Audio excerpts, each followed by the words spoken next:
Right, let's dive into this hustle harder thing. It's supposed to be like the ultimate guide to, you know, crushing it as an entrepreneur. We got the book right here, obviously, plus Yeah. a ton of research and notes and all that jazz. So hmm get ready for some serious knowledge. Yeah, the title "Hustle Harder," I can see how it might be a bit much for some people. Like it kind of sounds like that old school work yourself to death kind of thing, right? Yeah.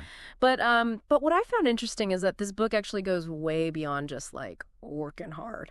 It's more about like working smart, Yeah. and building a model for success that's actually sustainable. Oh, okay. So it's not about burning out. It's about burning brighter. Yeah. I like that. So the book starts off with this whole hustler mindset thing, which honestly felt a little cliche to me at first. hmm But then I started thinking, what does that actually even look like in practice? Does it mean saying yes to every single opportunity that comes your way? Or is it more about like being super focused on your goals, even if it means saying no sometimes? Yeah, that's the million-dollar question, isn't it? And the book actually dives deep into that. So this hustler mindset, it's not about chasing like every shiny object, right? It's about developing certain attitudes and behaviors that really drive you forward. Things like resilience, adaptability, a thirst for knowledge, that kind of thing. Yeah. And a willingness to take risks, but calculated risks. And it's not like some overnight transformation either. The book really emphasizes that building this mindset is a process. It's like self-discovery, deliberate practice. It takes time. Okay, so it's less about a quick fix and more about Yeah. like building a foundation that's going to last, right? That makes a lot more sense to me. Exactly. And the book is full of these great examples of entrepreneurs who embody this mindset. Like take Sarah Blakely, for instance, the Spanx founder. She started Spanx with just $5,000. Yeah, we've all heard that story. Right, but what's really interesting is what her success tells us about niche markets and the importance of really focusing on solving a specific problem for a specific audience. Like she didn't set out to create some huge global empire, right? Yeah. She just wanted to solve a problem that she was personally experiencing. How to make pantyhose less noticeable under white pants. Oh, yeah. And that focus, that laser focus, allowed her to dominate a market that at the time nobody even knew existed. Wow, that's a really good point. It's not always about disrupting an entire industry. Sometimes it's just about finding that sweet spot, that little niche Yeah. where you can really become the go-to expert. And speaking of finding your niche, chapter 2 jumps right into that. That's packed with advice, like super actionable advice. It lays out this whole step-by-step process for, figuring out your strengths, your passions, what skills you can actually market. But, there are a ton of books and articles out there that tell you to just follow your passion. So what makes this book's approach different? Does it actually offer something new? You're right. The whole follow your passion thing, it can be a little overused and honestly sometimes a bit naive. But what Hustle Harder does differently is it grounds that passion in reality. It encourages you to not just like identify your passions, but to actually analyze them. Like, is there actual demand for this? Does this align with my skills? What? It's about finding that intersection between what you love, what you're good at, and crucially, what people will actually pay for. Right. It's not just following your heart, it's using your head, too. So it's like passion meets profitability. Got to find that sweet spot. Yeah, exactly. And then the book goes even deeper, like into how to actually validate your niche. It talks about doing market research, talking to potential customers, even testing your idea with a pilot launch before you go all in. And it gives you the tools to do it, which is super helpful. Absolutely. It's all about minimizing risk. Get the data, validate those assumptions before you invest too much time and money. Yeah, that's smart. So let's say you've found your niche, right? You've validated your idea and you're ready to launch. That's where chapter 3 comes in, scaling for success. And, this is where a lot of entrepreneurs really hit a wall. They're great at the initial hustle, all the passion, the hard work, but then they just don't know how to take it to the next level. So what are some of the key strategies the book talks about for scaling effectively? Well, one of the biggest myths about scaling is that it's just about doing more of what you're already doing.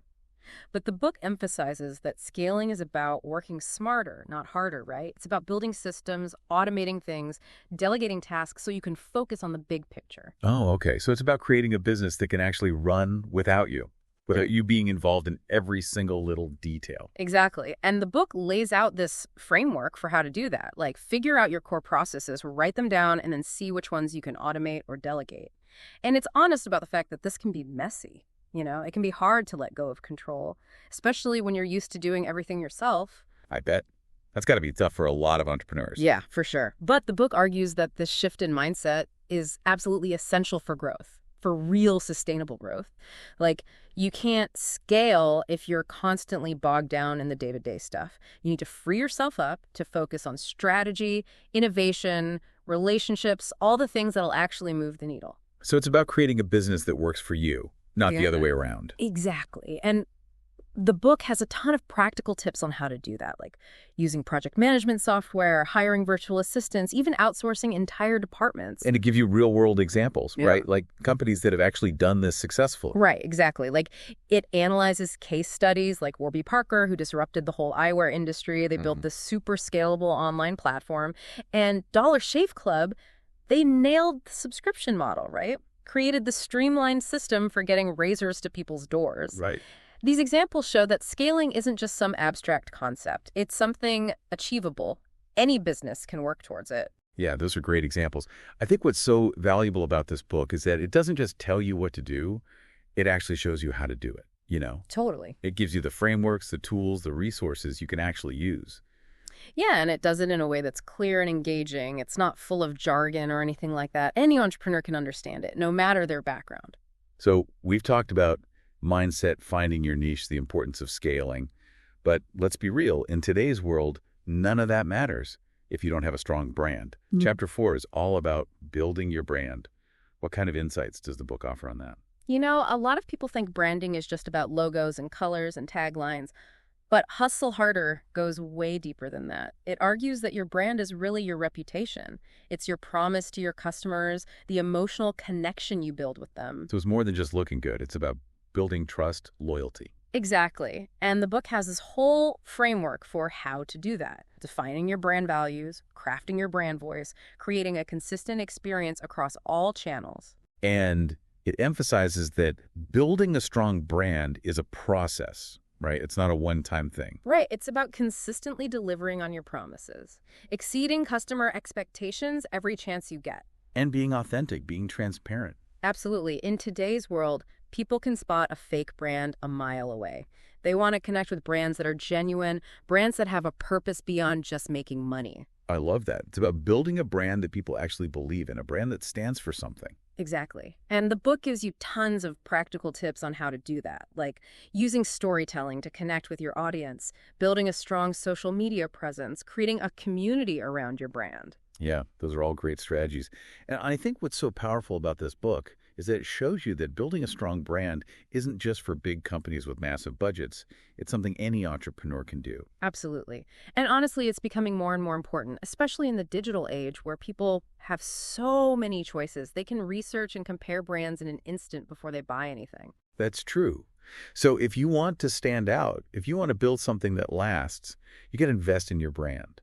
And this book gives you the roadmap to do it. You know, as we keep going through this book, I'm realizing that Hustle Harder is more than just about building a business. It's about building a life, a fulfilling life, a life with impact. Yeah, I totally agree. It's about finding your purpose, going after your passions, making a contribution to the world.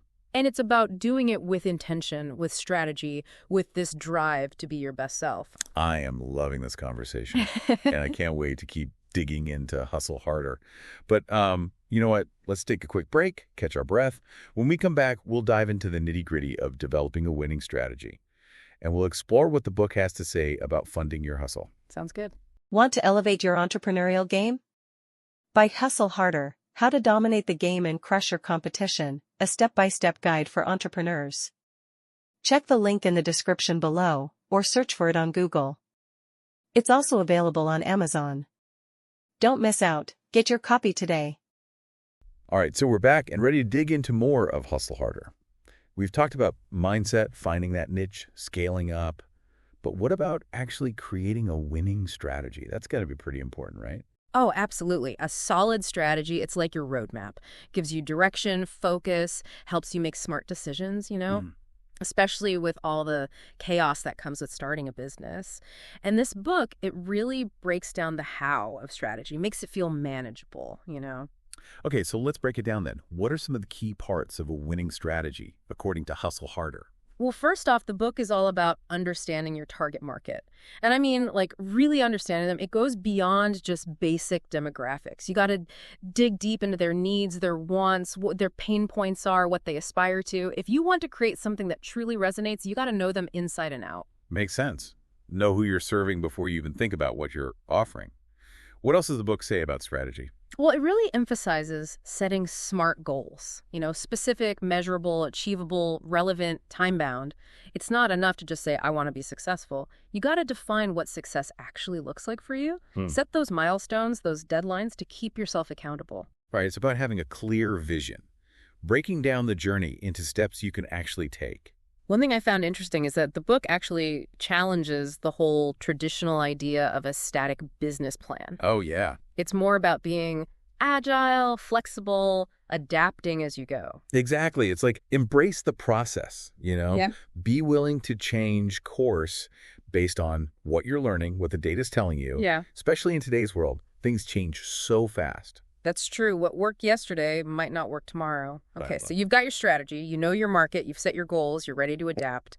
But what about funding? That's a big one, right? A lot of entrepreneurs struggle to get the money they need to get started or to grow. Oh, yeah. Funding can be a huge hurdle.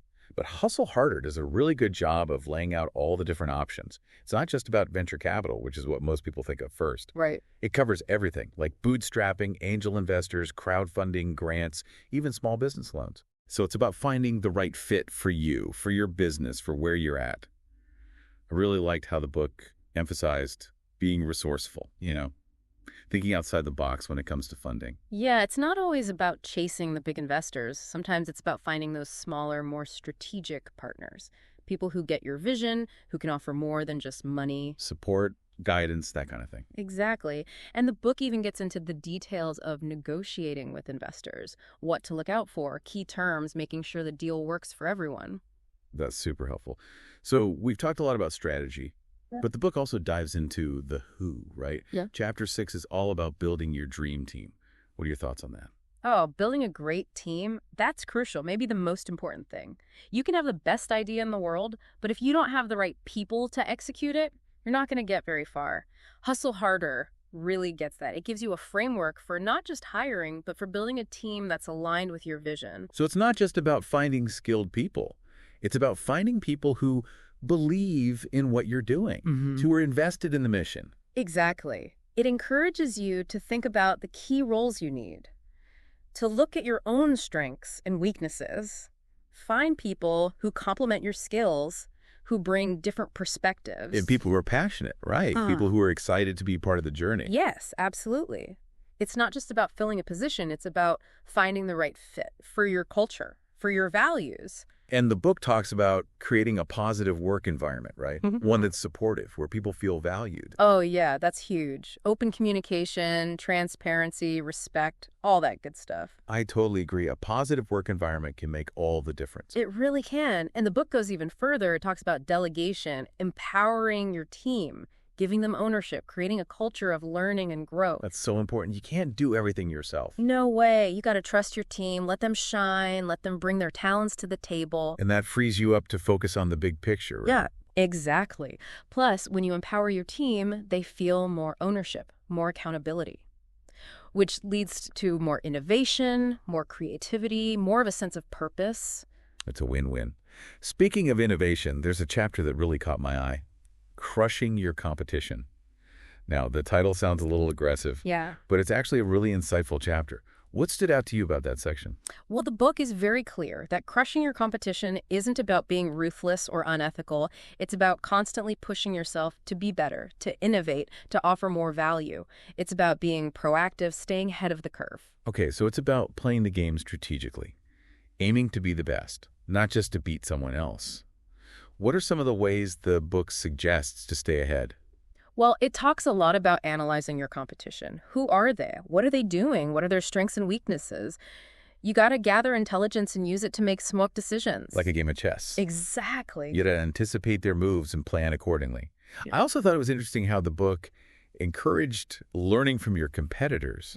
Oh, yeah, that's important. It's not about copying them, but about seeing what's working for them and adapting it to your own business. Exactly. You can learn from anyone, even your rivals. Right, right. And the Yeah. book also talks a lot about differentiation. It's not enough to just offer the same thing as everyone else. You got to stand out, offer something unique, something valuable. And that could be anything, right? Your product, your pricing, your customer service, your brand story, even your company culture. Exactly. It's about finding your unique edge and using it to your advantage. Makes sense. And of course, building a loyal customer base is crucial. In today's world, you need those advocates, those people who love your brand and tell everyone about it. They're your best marketing tool. Absolutely. And Hustle Harder really emphasizes the importance of building a strong reputation. It attracts customers, investors, top talent. It's about consistently exceeding expectations, delivering on your promises, building trust. Yeah. A good reputation is everything these days. So we've talked about building your team, staying ahead of the competition. But there's another crucial aspect the book addresses: work-life balance. It's so easy to get caught up in the hustle and forget to take care of yourself. What does Hustle Harder have to say about that? You know, it's refreshing that the book actually acknowledges the risk of burnout. And it stresses the importance of self-care even when you're building a business. It challenges the idea that you have to sacrifice everything to be successful. That's so important. We hear so many stories of entrepreneurs burning out, pushing themselves too hard. So what are some of the strategies the book suggests for finding that balance? Well, first of all, it encourages you to define what work-life balance actually means to you. There's no one-size-fits-all solution, Russ. Right. We all have different priorities, different needs. Exactly. And then it gives you practical tips like setting boundaries, scheduling time for yourself, delegating tasks, learning to say no to things that don't align with your goals, and of course, taking breaks, disconnecting from technology, doing things that bring you joy. Yeah, those are all good things. I think a lot of entrepreneurs struggle with setting boundaries, with saying no. It's tough, especially when you're starting out. But the book makes a good point. It's essential for sustainability. You can't pour from an empty cup, right? I love that analogy. You can't pour from an empty cup. It's so true. You have to take care of yourself. You do, physically, mentally, emotionally. Otherwise, you can't be your best for your business or for the people you care about. This conversation has been so insightful. I'm really excited to keep exploring Hustle Harder. But before we go any further, let's take a quick pause. When we come back, we'll wrap up this deep dive with some final thoughts and takeaways, things you could actually apply to your own entrepreneurial journey. All right, we're back for the final stretch of our deep dive into Hustle Harder. We've covered a lot of ground, but honestly, I feel like we've only just scratched the surface. I know, right? This book is packed with insights. Yeah, there's so much to unpack here. One thing that's really stuck with me is this idea that the hustle isn't just about, achieving external success. It's about personal growth, too. Continuous learning, becoming the best version of yourself. That's a good point. It's not just a business book. It's a whole philosophy Yeah. about embracing challenges, pushing yourself, always striving to improve. And defining success on your own terms, right? The book really encourages you to think about your values, what truly matters to you. It's not about chasing someone else's idea of success. It's about creating a life that's meaningful to you. Yeah, that resonated with me. I think we get so caught up in the external stuff sometimes, money, status, all that. But true fulfillment comes from within, from aligning your actions with your values, living authentically. Exactly. And the book gives you a framework for doing that, figuring out your strengths, your passions, the problems you're uniquely equipped to solve. Right, find that sweet spot where your skills meet a need. Where you can make a real impact. And that impact doesn't have to be huge, right? It can be in your community, your industry, even just your own circle of friends and family. Absolutely. Everyone has the potential to make a difference. I also appreciate that the book doesn't sugarcoat things. It acknowledges that the hustle is hard work, that there will be setbacks, challenges, moments of doubt. Yeah, it's not all sunshine and rainbows. But it encourages you to embrace those challenges, to see them as opportunities for growth. It's about building resilience, developing a growth mindset, learning to see failure as a stepping stone to success. And the book is full of inspiring stories, right? Entrepreneurs who overcame adversity, pivoted, ultimately achieved their goals because they never gave up. It's so inspiring. It reminds you that success isn't a straight line. It's a journey with all its twists and turns. And it's often those twists and turns that teach us the most. Yeah, you learn more from your failures than your successes. As we wrap up this deep dive, I keep coming back to the last chapter, The Hustle Never Ends. It's a powerful reminder that this journey of growth, it's ongoing, There's always more to learn, more to achieve, more ways to make an impact. That's a great point. This book isn't just a one-time read. It's something you can keep coming back to as you navigate your own entrepreneurial journey. It's a reminder to stay hungry, stay curious, never stop learning. And never forget why you started. Keep that passion alive, that commitment to making a difference. So as we close out this episode, I want to leave you with a thought. What if your ideal hustle is already right in front of you? What if it's something you're already passionate about, something you're good at, something that brings you joy? That's interesting. Maybe it's not some big, distant dream. Maybe it's something you can start today, right now. Yeah, maybe it's time to take a closer look at those things that come naturally to you. The things you lose yourself in, the things that make time fly by. Exactly.